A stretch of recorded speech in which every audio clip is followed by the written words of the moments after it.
Good morning बच्चों। आज हम करेंगे 9th क्लास का हिंदी का लेसन 4।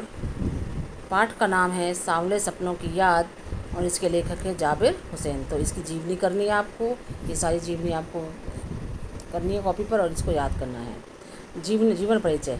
जाबिर हुसैन का जन्म बिहार के नालंदा जिले के नौनही राजगीर में सन 1945 ईस्वी को हुआ था। उन्हें अध्ययन में विशेष रुचि थी, 13वीं पढ़ने में। अंग्रेजी भाषा एवं साहित्य में उपाधियाँ प्राप्त करने के पश्चात इन्होंने अंग्रेजी भाषा एवं साहित्य के प्राध्यापक के रूप में कार्य किया था। प्राध्यापक मीन्स प्रोफेसर। इन्होंने राजनीति के क्षेत्र में सक्रिय रूप से कार्य किया है। ये सन 1977 से 77 में बिहार के मुंगेर विधानसभा क्षेत्र के से सदस्य चुने गए। इन्हें बिहार के मंत्रिमंडल में मंत्री बनाया गया था। सन 1995 ईस्वी में इन्हें बिहार विधान परिषद का सभापति बनाया गया। राजनीति के साथ साथ इन्हें लेखन में भी रुचि थी। इन्हें हिंदी, अंग्रेजी तथा उर्दू भाषाओं पर समान अधिकार है। यह तो इनका जीवन परिचय। अब है रचनाएं। इन्होंने अपनी रचनाओं में आम आदमी के संघर्षरत जीवन को अभिव्यक्ति प्रदान की है। इनकी मुख्य रचनाएं हैं एक नदी रेत भरी, जो आगे हैं, अतीत का चेहरा, लौंगा, डोला बीवी का मज़ार। ये इनकी रचनाएं थी। अगला है भाषा शैली। जाबिर हुसैन की भाषा शैली अत्यंत सहज तथा रोचक है।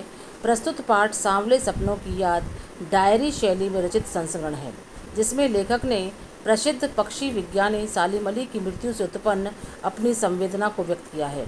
लेखक ने अपनी भाषा में उर्दू के परिचित शब्दों का बहुत उपयोग किया है, जैसे परिंदे, हुजूम, वादी, सफ़र, माहौल, एहसास, शोक, मेहनत, महसूस।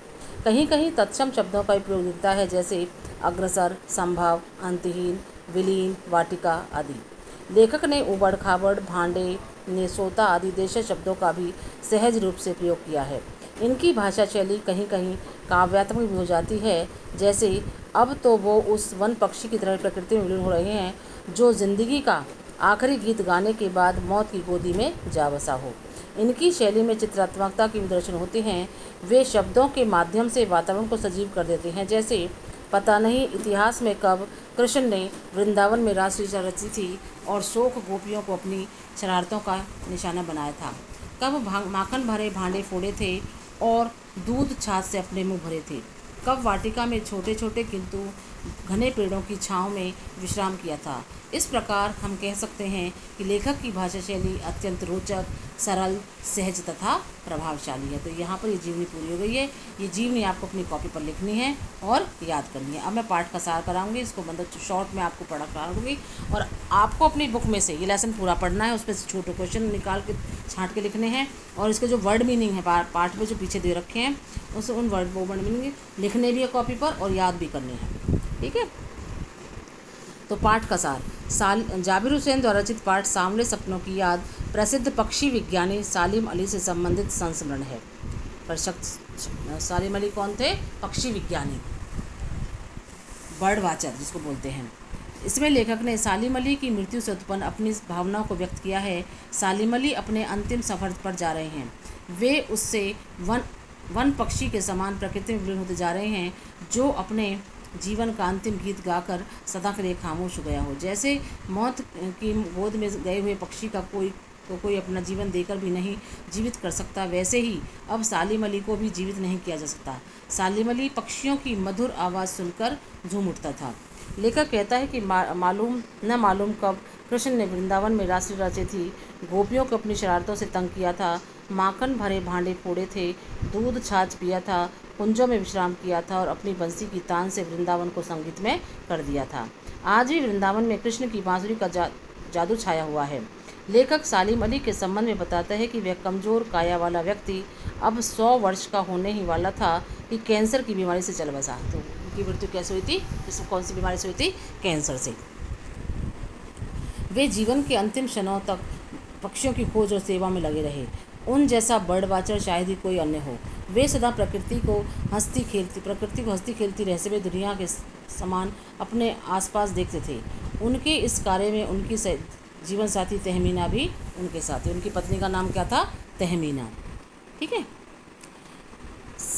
सालिम अली ने केरल की साइलेंट वैली को रेगिस्तानी हवा के दुष्प्रभाव से बचाने के लिए तत्कालीन प्रधानमंत्री चौधरी चरण सिंह से अनुरोध किया था। तो कौन सी वैली को रेगिस्तानी हवा के झोंकों से बचाने के लिए कौन सी वैली? Silent valley. कौन से प्रधानमंत्री से मिले थे वो? चौधरी चरण सिंह, उस समय तत्कालीन में उस समय प्रधानमंत्री जो थे। आज सालिम अली और चौधरी चरण सिंह दोनों ही नहीं हैं।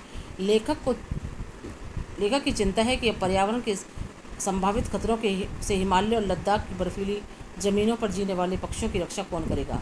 सालिम अली ने फॉल ऑफ ए स्पैरो नाम से अपनी आत्मकथा लिखी थी।